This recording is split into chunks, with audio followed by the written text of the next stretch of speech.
বনভোজনে যেতে সবার আগ্রহ আছে এবং অনেকেই তোমরা বনভোজনে গেছো।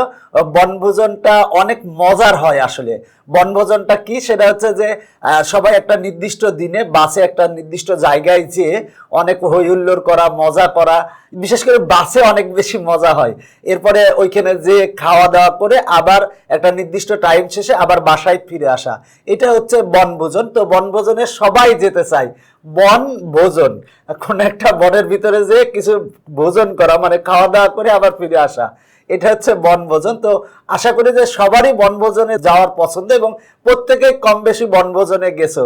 কে কোথায় গেছো বনভোজনে, বা বনভোজনে যাওয়ার যদি কারোর মজার অভিজ্ঞতা থাকে তাহলে অবশ্যই মন্তব্য করে জানাবা। তো এখন যে লেকচার করাবো সেই লেকচারে বনভোজন সম্পর্কেই তো অঙ্ক করাবো এবং অঙ্কগুলো অনেক মজার এবং সহজ। যদিও লেখা দেখে মনে করতেছে এত বড় লেখা, কিন্তু অঙ্কগুলো অনেক সহজ এবং মজার। তুমি যদি একটু দেখো তাহলেই পারবা। দেখো, প্রথম অঙ্কটায় বলা আছে বনভোজনে যাওয়ার জন্য ৫,৭০০ টাকার একটি বাস ভাড়া করা হলো। দেখো, ৫,৭০০ টাকার একটি বাস ভাড়া করা হয়েছে এবং শর্ত হলো যে প্রত্যেক যাত্রী সমান ভাড়া বহন করবে। প্রত্যেকে কিন্তু সমান ভাড়া বহন করবে। এরপরে বলা আছে ৫ জন যাত্রী না যাওয়ায় মাথাপিছু ভাড়া ৩ টাকা বৃদ্ধি পেল। বাসে কতজন যাত্রী গিয়েছিল? এখন মনে করো বলা হলো যে কে কে বনভোজনে যেতে চাও। এর মধ্যে ১০০ জন মনে করো ছিল, মনে করো ১০০ জন ছিল। এই ১০০ জন আগ্রহ প্রকাশ করলো যে আমরা বনভোজনে যাব। তো এর জন্য ৫,৭০০ টাকায় একটা বাস ভাড়া করা হলো। তো সবাই বাসায় যাওয়ার পরে বাবা মাকে বললো। এর মধ্যে পাঁচজনের বাবা মা আগ্রহী হলো না, মানে ৫ জন যেতে চাইলো না। ৫ জন বললো যে না, আমরা বনভোজনে যাব না। তো ৫ জন না যাওয়ার ফলে মাথা পিছু ভাড়া ৩ টাকা বৃদ্ধি পেল। এখন বলা আছে বাসে কতজন যাত্রী গিয়েছিল। তো এইটাই কিন্তু আমার বের করতে হবে। তো এখন বাসে আমি মনে করতে বলছি ১০০ জন, তাহলে ১০০ জনের মধ্যে ৫ জন যদি না যায় তাহলে বাসে গিয়েছিল কয়জন? ৯৫ জন। কিন্তু এখানে কিন্তু কতজন নির্দিষ্ট করে বলা নাই। প্রশ্নটা ভালো করে বুঝো। প্রশ্ন যদি বোঝা যায় সেক্ষেত্রে 80% অঙ্ক কিন্তু বোঝা হয়ে যায়। দেখো, মনে করো কয়েকজন লোক আছে, এই লোকেরা চিন্তা করলো সবাই মিলে বনভোজনে যাবে। তো বনভোজনে যাওয়ার জন্য তারা ৫,৭০০ টাকায় একটা বাস ভাড়া করলো। কিন্তু এর মধ্যে থেকে বলা হলো যে সবাই সমান ভাড়া দিবে, বাসের ভাড়া সবাই সমান দিবে। এর মধ্যে যে ব্যাপারটা হলো সেটা হলো যে ৫ জন যাত্রী আসলো না, নির্দিষ্ট বনভোজনে যাওয়ার দিনে ৫ জন যাত্রী আসলো না। এর ফলে ৩ টাকা করে মাথা পিছু ভাড়া বেড়ে গেল। এখন বনভোজনে কতজন যাত্রী গিয়েছিল সেইটা বের করতে বলা হয়েছে। তো দেখো, অঙ্কটা সহজ, একটু ভালো করে বুঝলেই পারবে। তো দেখো, আমরা লিখব মনে করি বনভোজনে যাওয়ার জন্য বাসে আগ্রহী যাত্রী সংখ্যা ছিল X জন। অতএব একজন যাত্রীর মাথাপিছু ভাড়া সমান, দেখো এখানে কিন্তু বাস ভাড়া করা হয়েছে ৫,৭০০ টাকায়। এখন যদি মনে করো ১০০ জন যদি যাওয়ার আগ্রহ প্রকাশ করে তাহলে কত টাকা হবে? তার মানে ৫৭০০, মানে ৫,৭০০ ভাগ ১০০ হবে। এখানে দেখো তার মানে ৫৭ টাকা করে বাস ভাড়া হবে। তো দেখো এখানে কিন্তু আমার যাত্রী ধরে নিয়েছে হচ্ছে X জন। বাসে যাওয়ার জন্য, মানে বনভোজনে যাওয়ার জন্য বাসে আগ্রহী যাত্রীর সংখ্যা ধরে নিয়েছে হচ্ছে X জন। তো এই X জন যাত্রীর মাথা পিছু ভাড়া কত হবে? টোটাল বাস ভাড়া হচ্ছে ৫,৭০০ জন, তাহলে X জন যাত্রীর মাথা পিছু ভাড়া হবে ৫,৭০০ ভাগ X। এখন যদি বলা হতো যে ১০০ জন যাত্রীর মাথা পিছু ভাড়া কত হবে, তাহলে হচ্ছে ৫,৭০০ ভাগ ১০০ হতো। মাথা পিছু ভাড়া মানে প্রত্যেকের ভাড়া, মাথা গুনে গুনে যেটা গুণা হয় সেটা হচ্ছে মাথা পিছু ধরা হয়। মানে একজনকে একটা মাথাকে একজন ধরা হয়। এখানে মাথা পিছু ভাড়া, মাথা মানে প্রত্যেক মাথা হিসেবে গণনা করা হয়। এই জন্য বলা হয় X জন যাত্রীর মাথা পিছু ভাড়া এত টাকা। এরপরে দেখো শর্ত দেওয়া আছে ৫ জন যাত্রী না যাওয়ায় বাসে যাত্রী গিয়েছিল। টোটাল দেখো বনভোজনে যাওয়ার জন্য আগ্রহী ছিল হচ্ছে X জন, আর ৫ জন যেহেতু যায় নাই, তার মানে বাসে যাত্রী গিয়েছিল কতজন? তাহলে হবে হচ্ছে X - 5 জন। দেখো বনভোজনে যাওয়ার জন্য আগ্রহী ছিল কতজন, ছিল হচ্ছে এক্স জন। এখন এর মধ্যে যদি 5 জন না যায় তাহলে কত হবে, এক্স মাইনাস 5। যদি বনভোজনে যাওয়ার জন্য আগ্রহী যাত্রী যদি হতো 100 জন, তাহলে 5 জন না যাওয়ায় বাসে গিয়েছিল কতজন হবে, তার মানে 100 মাইনাস 5 জন হবে। এখন বলা ছিল কিন্তু যে বাসে কতজন যাত্রী গিয়েছিল, তার মানে আমার বাসে যাত্রী গিয়েছিল এক্স মাইনাস 5 জন। এখন আমরা এক্স এর মান বের করে যদি এখানে বসাই দিই তাহলে কিন্তু আমার অ্যান্সার চলে আসবে। তো দেখো 5 জন যাত্রী না যাওয়ায় বাসে গিয়েছিল, যাত্রী গিয়েছিল এক্স মাইনাস 5 জন। আর তাহলে আমরা বের করব অতএব এক্স মাইনাস 5 জন যাত্রীর মাথা পিছু ভাড়া সমান হবে হচ্ছে দেখো 5700 ভাগ হচ্ছে এক্স মাইনাস 5, এত টাকা। দেখো আমার হচ্ছে মানে বাসে যাত্রী গিয়েছিল হচ্ছে এক্স মাইনাস 5 জন। এখন তাহলে মাথা পিছু ভাড়া কত হবে, মানে প্রত্যেকের ভাড়া কত হবে। দেখো আমার টোটাল বাসটা ভাড়া করা হয়েছিল 5700 টাকায়, তার মানে 5700 ভাগ হচ্ছে এক্স মাইনাস 5। দেখো যদি মনে করো যে টোটাল যাত্রী মনে করো যে যাওয়ার জন্য আগ্রহ প্রকাশ করেছিল 100 জন, তাহলে আমার এক্স এর মান যদি 100 হয়, তার মানে এইখানে 100 যদি আমরা এক্স এর মান বসাই তাহলে এইখানে যে মাথা পিছু ভাড়া পাবো এখানে কিন্তু বেশি পাবো, কারণ এখানে কিন্তু 5 জন গিয়েছিল না। এক্স এর মান যদি তুমি এখানে 100 বসাও তার মানে এখানে আসে 57, আর এইখানে যদি তুমি 100 বসাও সেক্ষেত্রে কিন্তু 57 বেশি আসে, কারণ মাথা পিছু বাড়বে, কারণ আমার এখানে কিন্তু যাত্রী সংখ্যা কমে গিয়েছে। সুতরাং এক্স এর মান যদি 100 হয় তার মানে এখানে 100 যদি বসাও তাহলে এখানে যদি 100 বসাও তার মানে এই ক্ষেত্রে মাথা পিছু ভাড়া যা পাবা এই ক্ষেত্রে মাথা পিছু ভাড়া কিন্তু বৃদ্ধি পাবে, তার মানে এই মাথা পিছু ভাড়া বৃদ্ধি পেয়েছে। তাহলে আমরা প্রশ্ন মতে কি লিখতে পারি যে এই মাথা পিছু ভাড়া বিয়োগ এই মাথা পিছু ভাড়া ইকুয়াল টু হচ্ছে আমরা লিখতে পারি হচ্ছে 3 লিখতে পারি। কেন 3 লিখতে পারি, কারণ দেখো এই ক্ষেত্রে মাথা পিছু ভাড়া বৃদ্ধি পেয়েছে, তার মানে মাথা পিছু ভাড়াটা কত টাকা বৃদ্ধি পেয়েছে। পোস্টে কিন্তু বলা আছে 5 জন যাত্রী না যাওয়ায় মাথা পিছু ভাড়া 3 টাকা বৃদ্ধি পেল, তার মানে আমার 3 টাকা কিন্তু বৃদ্ধি পেয়েছে। তাহলে আমার এই মাথা পিছু ভাড়া বিয়োগ যদি আমরা এই মাথা পিছু ভাড়া করি, মানে x জন যাত্রীর জন্য মাথা পিছু ভাড়া এইটা, আর x মাইনাস 5 জন যাত্রীর জন্য মাথা পিছু ভাড়া এইটা, তার মানে এই ক্ষেত্রে কিন্তু বৃদ্ধি পেয়েছে। তার মানে কতটা বৃদ্ধি পেয়েছে, তার মানে এই মাথা পিছু ভাড়া বিয়োগ এই মাথা পিছু ভাড়া যদি আমরা বিয়োগ করি, বিয়োগ করলে কিন্তু আমার কত টাকা বৃদ্ধি পেয়েছে, 3 টাকা। তার মানে এই টাকা বিয়োগ এই টাকা সমান হবে হচ্ছে 3 টাকা। কেন হবে, কারণ দেখো আমার কিন্তু এক্স জন যাত্রীর ক্ষেত্রে মাথা পিছু ভাড়া এত টাকা আসে, আর এক্স মাইনাস 5 এই ক্ষেত্রে কিন্তু আমার জনসংখ্যা কমছে, তাহলে আমার ভাড়া কিন্তু বাড়বে। এখানে যদি এক্স এর মান যদি 100 হয় তার মানে এখানে 100 মাইনাস 5 মানে হচ্ছে 95। এই ক্ষেত্রে আমরা ভাগ দিচ্ছি 100 দ্বারা, আর এই ক্ষেত্রে ভাগ দিচ্ছি 95 দ্বারা, সেক্ষেত্রে কিন্তু এই ক্ষেত্রে মাথা পিছু ভাড়া কিন্তু বাড়বে, আর এই ক্ষেত্রে মাথা পিছু ভাড়া কিন্তু কমবে। এখন এই বৃদ্ধিটা কত হবে, তাহলে আমরা এইটার থেকে এই মাথা পিছু ভাড়ার থেকে এই টাকার থেকে এই টাকা যদি বিয়োগ করি, বিয়োগ করলে হবে হচ্ছে 3 টাকা। তাহলে প্রশ্ন মতে লিখবো এইটা মাইনাস এইটা ইকুয়াল টু 3 টাকা। এখন আমরা এটা ক্যালকুলেশন করব, ক্যালকুলেশন করে এক্স এর যে মান পাবো সেটা হচ্ছে বাসে বনভোজনের জন্য যাওয়ার জন্য বাসে আগ্রহী যাত্রী সংখ্যা যতজন ছিল সেটা আসবে। এবার এক্স এর মান এখানে বসাই দিলে কতজন বাসে যাত্রী গিয়েছিল আমরা সেটা পেয়ে যাব। তো আমরা এখানে এক্স এর মান বের করব। এই ক্ষেত্রে আমরা যে কাজটা করতে পারি সেটা হলো যে এইটাতেও আছে 5700, এটাতেও আছে 5700, তাহলে আমরা 5700 যদি কমন নেই, কমন নিলে হবে 1/x মাইনাস 5, আর এখানে মাইনাস 1/x হবে ইকুয়াল টু 3 হবে। এখন দেখো আমরা এই 5700 গুণ আকারে আছে, পক্ষান্তর করলে ভাগ হবে, তার মানে আমরা এইটা আর এইটা এই দুইটা ভগ্নাংশকে একটা ভগ্নাংশে পরিণত করার জন্য লসাগু করব। লসাগু হবে হচ্ছে x ইন্টু এক্স মাইনাস 5। এবার দেখো এক্স মাইনাস 5 আর এক্স মাইনাস 5 কাটা, এক্স আর 1 গুণ করলে হবে হচ্ছে এক্স, এরপরে এখানে কিন্তু মাইনাস আছে। এবার দেখো এক্স আর এক্স কাটা থাকে হচ্ছে এক্স মাইনাস 5, এক্স মাইনাস 5 এর সাথে 1 গুণ করলে এক্স মাইনাস 5 হবে, কিন্তু তার আগে একটা মাইনাস আছে, তার মানে মাইনাসে প্লাসে মাইনাস এক্স হবে, আর মাইনাসে মাইনাসে প্লাস 5 হবে, ইকুয়াল টু আমরা পাবো হচ্ছে 3/5700। দেখো 5700 গুণ আকারে আছে, পক্ষান্তর করলে ভাগ হবে, আর এই দুইটারে আমরা লসাগু করছি। এখন দেখো আমার এই এক্স আর এই এক্স কাটা যায়, কেটে গেলে যেটা পাবো সেটা আমরা লিখবো, বা আমরা পাবো 5 ভাগ এই ব্র্যাকেট যদি তুলে দিই এক্স আর এক্স গুণ করলে হবে এক্স স্কোয়ার, আর এক্স আর -5 গুণ করলে হবে -5x ইকুয়াল টু, যদি আমরা এখানে কাটাকাটি করি তাহলে হবে 1/1900 হবে। আমরা যদি 3 দিয়ে কাটি, দেখো 3 আর 3 কাটা যাবে, আর এখানে যদি 3 দিয়ে ভাগ দিই, এটাকে 3 দিয়ে ভাগ দিই তাহলে হয় 1900।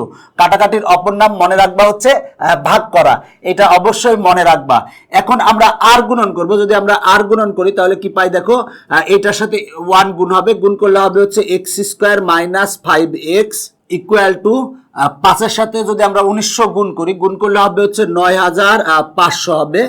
এখন সবগুলোকে আমরা পক্ষান্তর করব, তার মানে x² - 5x এরপরে হচ্ছে -9500 ইকুয়াল টু 0। এটা প্লাস ছিল, পক্ষান্তর করলে মাইনাস হবে।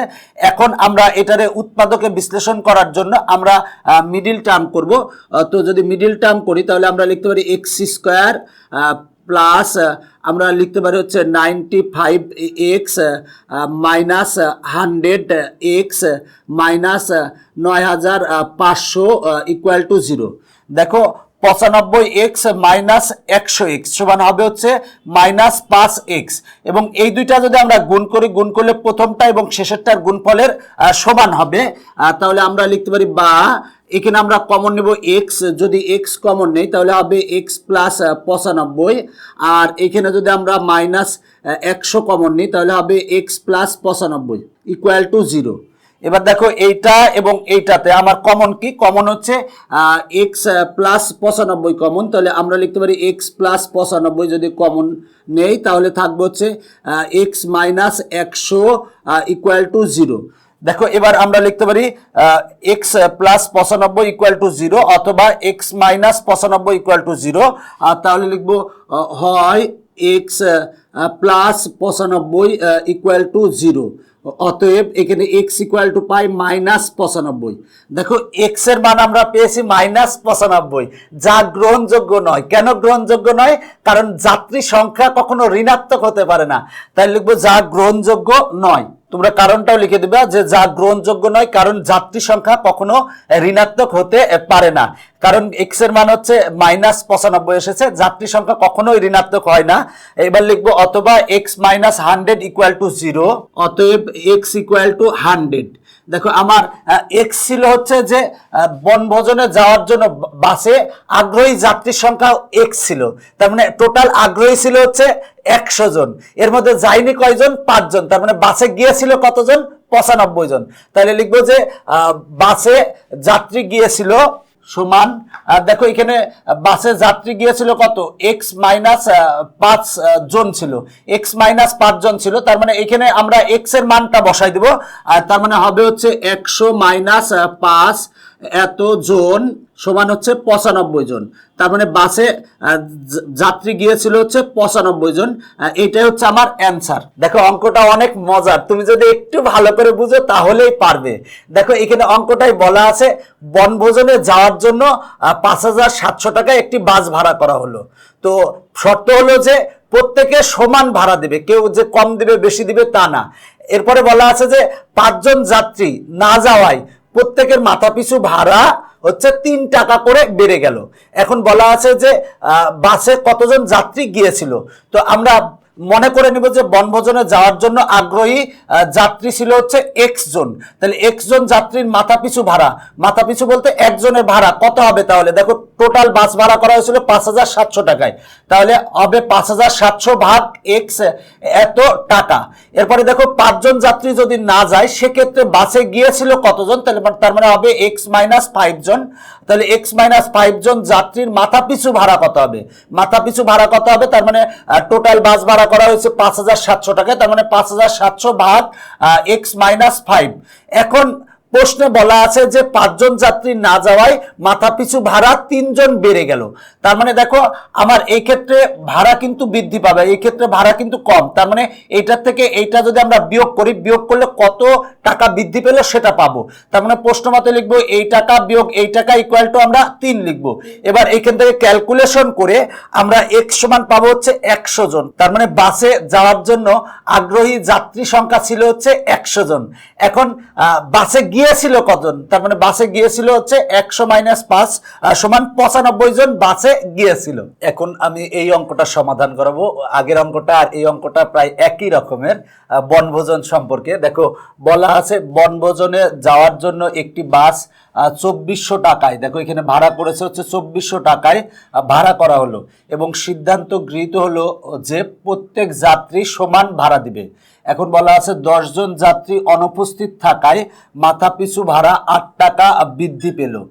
এখন বলা আছে বাসে কতজন যাত্রী গিয়েছিল এবং প্রত্যেকে কত টাকা করে ভাড়া দিয়েছিল। আগের অঙ্কটা এই অঙ্কটা প্রায় একই রকমের। দেখো বলা হলো যে বনভোজনে যাওয়ার জন্য একটি বাস 2400 টাকায় ভাড়া করা হলো। যদিও এখন বাস 2400 টাকায় ভাড়া পাওয়া যায় না, এখন বাসের ভাড়া অনেক বেশি, 10,000 বা 15,000 বা 20,000 টাকাও নেয় অনেক ক্ষেত্রে। তো এখানে দেখো যেহেতু এই অঙ্কে 2400 বলা আছে তাই 2400 টাকায় ধরতে হবে। এটা অনেক আগের অঙ্ক, অনেক আগে কম ভাড়া ছিল, এখন ভাড়া তো অনেক বৃদ্ধি পেয়েছে। দেখো বনভোজনে যাওয়ার জন্য একটি বাস 2400 টাকায় ভাড়া করা হলো এবং সিদ্ধান্ত হলো যে প্রত্যেকে সমান ভাড়া দিবে। তো এর মধ্যে 10 জন যাত্রী হচ্ছে অনুপস্থিত থাকলো, 10 জন অনুপস্থিত থাকায় মাথাপিছু ভাড়া 8 টাকা করে বৃদ্ধি পেল। এখন বলা হলো যে বাসে কতজন যাত্রী গিয়েছিল এবং প্রত্যেকে কত টাকা করে ভাড়া দিয়েছিল। আগের অঙ্কটা যদি তুমি পারো তাহলে এই অঙ্কটাও পারবে। তো আমরা প্রথমে লিখব মনে করি বনভোজনে যাওয়ার জন্য বাসে আগ্রহী যাত্রী ছিল হচ্ছে x জন, অতএব x জন যাত্রীর মাথাপিছু ভাড়া, তাহলে দেখো মাথাপিছু ভাড়া কত হবে। এখানে বাস ভাড়া করা হয়েছে হচ্ছে 2400 টাকায়। মাথাপিছু মানে একজন, এক মাথা গোনা হয়, এই জন্য মাথাপিছু বলা হয়। তো একটা মাথাকে এক মানে এক ধরা হয়, তার মানে একজনকে এক ধরা হয়। দেখো একজন যাত্রীর মাথাপিছু ভাড়া কত হবে। এখন দেখো আমার বাস ভাড়া করা হয়েছে কত টাকায়, টোটাল হচ্ছে 2400 টাকায়। তাহলে একজন যাত্রীর মাথাপিছু ভাড়া হবে 2400 ভাগ x টাকা। 10 জন যাত্রী অনুপস্থিত থাকায় বাসে যাত্রী গিয়েছিল x - 10 জন। দেখো 10 জন অনুপস্থিত ছিল, তাহলে কতজন গিয়েছিল। দেখো আমরা আগ্রহ প্রকাশ করেছিল হচ্ছে x জন, মানে যাবে বলে কথা বলছিল হচ্ছে x জন, কিন্তু 10 জন যায়নি, তার মানে হবে কি x - 10 জন। তাহলে লিখবো অতএব x - 10 জন যাত্রীর মাথাপিছু ভাড়া সমান হবে 2400 ভাগ x - 10। দেখো 2400 ভাগ x - 10 কেন হবে, কারণ এখানে বাসটা ভাড়া করা হয়েছে 2400 টাকায়। আর যদি যাত্রী গিয়ে যদি যায় হচ্ছে x - 10 জন, তার মানে আমার x - 10 জন যাত্রীর মাথাপিছু ভাড়া হবে, দেখো আমার বাস ভাড়া হচ্ছে 2400 টাকায়, তার মানে 2400 ভাগ যতজন তত দিয়ে ভাগ করলে আমরা পাবো হচ্ছে যে মাথাপিছু ভাড়া, মানে একজনের জন্য ভাড়া কত আমরা সেটা পাবো। এখন যদি x এর মান মনে করো যে 100 হয়, তাহলে x এর মান 100 আর 2400 ভাগ 100 সমান হবে হচ্ছে 24 টাকা, মানে মাথাপিছু ভাড়া হবে 24 টাকা। তার মানে x এর মান যদি এখানে 100 হয়, তার মানে 100 - 10 সমান হবে হচ্ছে 90। তার মানে এই ক্ষেত্রে কিন্তু মাথাপিছু ভাড়া বেড়ে গেছে, আর এই ক্ষেত্রে মাথাপিছু ভাড়া কিন্তু কম, কারণ এই ক্ষেত্রে যাত্রী সংখ্যা ছিল x আর এই ক্ষেত্রে যাত্রী সংখ্যা হচ্ছে x - 10। মনে করো যে x এর মান যদি 100 হয়, তার মানে 100 দিয়ে ভাগ করলে যা হবে এখানে হবে হচ্ছে কম আর এখানে হবে হচ্ছে বেশি, তার মানে মাথাপিছু ভাড়া কিন্তু বেড়ে গেছে। এখানে কিন্তু প্রশ্নে বলা আছে 8 টাকা বৃদ্ধি পেল, মাথাপিছু ভাড়া 8 টাকা বৃদ্ধি পেল, তার মানে আমার এই ভাড়া মানে এত টাকা বিয়োগ এত টাকা সমান হবে হচ্ছে 8 হবে। কেন 8 হবে, কারণ দেখো আমরা বৃদ্ধি পেল কত টাকা, সেটা হচ্ছে 8 টাকা। তার মানে আমরা যদি এইটার থেকে এটা বাদ দিলে আমার কিন্তু কত টাকা বৃদ্ধি পেল আমরা সেটা পাবো, কারণ এই ক্ষেত্রে দেখো আমার x জন যাত্রীর মাথাপিছু ভাড়া এত টাকা আর x - 10 জন যাত্রীর মাথাপিছু ভাড়া এত টাকা। এখন দেখো এই ক্ষেত্রে কিন্তু বৃদ্ধি পেয়েছে, কারণ 10 জন যায়নি, যেহেতু 10 জন যায়নি তার মানে মাথাপিছু ভাড়া বৃদ্ধি পাবে। তার মানে আমরা এই মাথাপিছু ভাড়ার থেকে এই মাথাপিছু ভাড়া যদি বাদ দিই তাহলে যত টাকা বৃদ্ধি পেয়েছে তাই পাবো। তার মানে প্রশ্ন মতে এইটা মাইনাস এইটা ইকুয়াল টু আমরা লিখবো হচ্ছে 8, বা আমরা দেখো এইটা এবং এইটাতে কমন নিতে পারি হচ্ছে 2400। যদি আমরা 2400 কমন নেই তাহলে পাবো হচ্ছে 1 ভাগ x - 10 আর মাইনাস, এই ক্ষেত্রে যদি 2400 কমন নেই তাহলে আমরা পাবো 1 ভাগ x আর ইকুয়াল টু হচ্ছে 8। দেখো 2400 এটার সাথে গুণ আকারে আছে, আমরা যদি পক্ষান্তর করি তাহলে ভাগ হবে, তার মানে হবে হচ্ছে 8 ভাগ হচ্ছে 2400। দেখো এটা গুণ আকারে আছে, পক্ষান্তর করলে ভাগ হবে। এখন একই সাথে আমরা এই ভগ্নাংশ আর এই ভগ্নাংশ, দুইটা ভগ্নাংশকে একটা ভগ্নাংশে পরিণত করব, এই জন্য আমরা লসাগু করব। দেখো লসাগু হবে হচ্ছে এক্স ইন্টু এক্স মাইনাস 10, আমার লসাগু হবে। দেখো এক্স ইন্টু এক্স মাইনাস 10 লসাগু হবে, তার মানে এক্স মাইনাস 10 আর এক্স মাইনাস 10 কাটা যাবে, এক্স আর 1 গুণ করলে হবে হচ্ছে এক্স। এরপরে দেখো এই মাইনাস, এবার দেখো এই এক্স আর এই এক্স কাটা যাবে, এবার এক্স মাইনাস 10 এই 1 এর সাথে গুণ হবে, কিন্তু তার আগে একটা মাইনাস আছে, তার মানে মাইনাসে প্লাসে মাইনাস এক্স, মাইনাসে মাইনাসে প্লাস হবে হচ্ছে 10। এখন দেখো এই এক্স প্লাস আর এ এক্স মাইনাস কাটা যাবে, আমরা যেটা পাবো সেটা লিখবো, বা আমরা পাবো হচ্ছে 10 ভাগ এক্স আর এক্স গুণ করলে হবে হচ্ছে এক্স স্কোয়ার, মাইনাস এক্স আর 10 গুণ করলে হবে হচ্ছে 10x ইকুয়াল টু, দেখো আমরা যদি 8 দিয়ে কাটাকাটি করি তাহলে হবে 1/300 হবে, তার মানে 1/300 লিখছি। এখন আমরা আর গুণন করব, যদি আর গুণন করি তাহলে কি পাই, দেখো এইটার সাথে 1 গুণ করলে এইটাই হবে, তার মানে আমরা লিখবো x square minus 10x equal to 300 আর 10 যদি গুণ করি তাহলে হবে হচ্ছে 3000 হবে। এবার আমরা 3000কে পক্ষান্তর করে নিয়ে আসবো, 3000 ছিল হচ্ছে প্লাস, পক্ষান্তর করলে হবে মাইনাস 3000, তারপরে মাইনাস 3000 ইকুয়াল টু 0, এটা প্লাস ছিল, পক্ষান্তর করলে মাইনাস হবে। এখন আমরা এটাকে মিডিল টার্ম করব, তো মিডিল টার্ম করার জন্য আমরা লিখতে পারি বা x square plus 50x minus 60x আর এই মাইনাস 3000 ইকুয়াল টু 0। দেখো 50x মাইনাস 60x সমান হবে হচ্ছে মাইনাস 10x, এবং এই দুইটাকে যদি আমরা গুণ করি, গুণ করলে প্রথমটা শেষেরটার গুণফলের সমান হবে। তুমি যদি দেখো এইটার থেকে এটা মাইনাস করো, এইটা হবে, আর এই দুইটা গুণ করলে প্রথমটা শেষেরটার গুণফলের সমান হবে।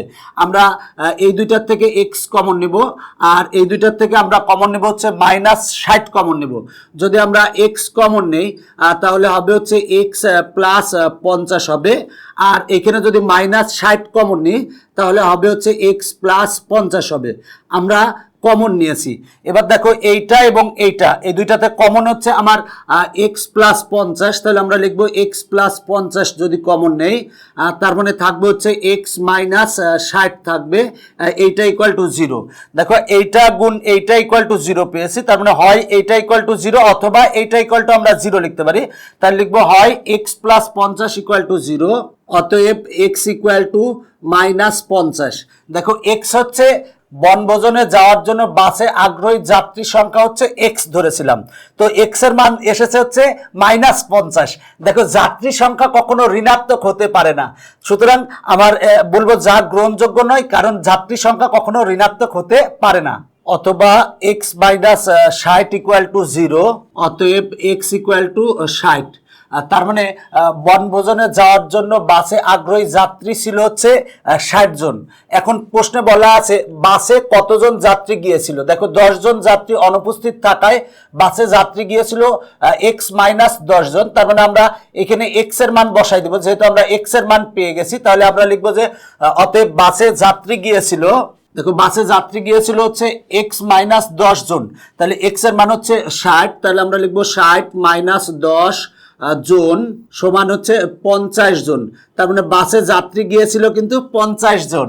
এখন বলা আছে প্রত্যেকে কত টাকা করে ভাড়া দিয়েছিল, তাহলে দেখো এখানে কিন্তু 10 জন যায় নাই, তাহলে এক্স মাইনাস 10 জন যাত্রীর জন্য মাথা পিছু ভাড়া কিন্তু এত টাকা, তার মানে আমরা এখানে এক্স এর মান আমরা বসাই দিব, তাহলে লিখবো প্রত্যেকে ভাড়া দিয়েছিল, আমরা এখানে এক্স এর মান 60 বসাই দিব, তার মানে হবে হচ্ছে 2400 ভাগ হচ্ছে এক্স এর মান 60 বসাবো, তার মানে 60 মাইনাস হচ্ছে 10, আমরা এইখানে এক্স এর মান 60 বসাবো, যে যেহেতু 10 জন গিয়েছিল না তাহলে এক্স মাইনাস 10 জন যাত্রীর মাথা পিছু ভাড়া হচ্ছে এইটা, তো আমরা এখানে এক্স এর মান আমরা 60 বসাই দিয়েছি, বসাই দিলে আমরা পাবো হচ্ছে 2400 ভাগ হচ্ছে 50, যদি আমরা কাটাকাটি করি তাহলে পাবো হচ্ছে 48 টাকা। তার মানে প্রত্যেকে মাথা পিছু ভাড়া দিয়েছিল হচ্ছে 48 টাকা। 10 জন গিয়েছিল না, তাই 48 টাকা দিয়েছে।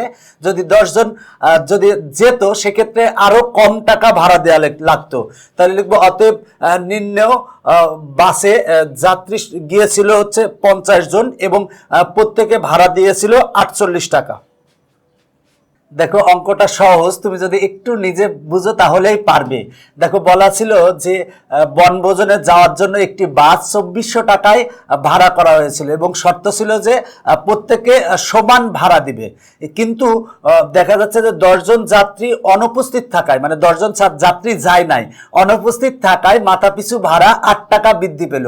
বাসে কতজন যাত্রী গিয়েছিল এবং মাথাপিছু ভাড়া কত টাকা পড়েছিল সেইটা বের করতে হবে।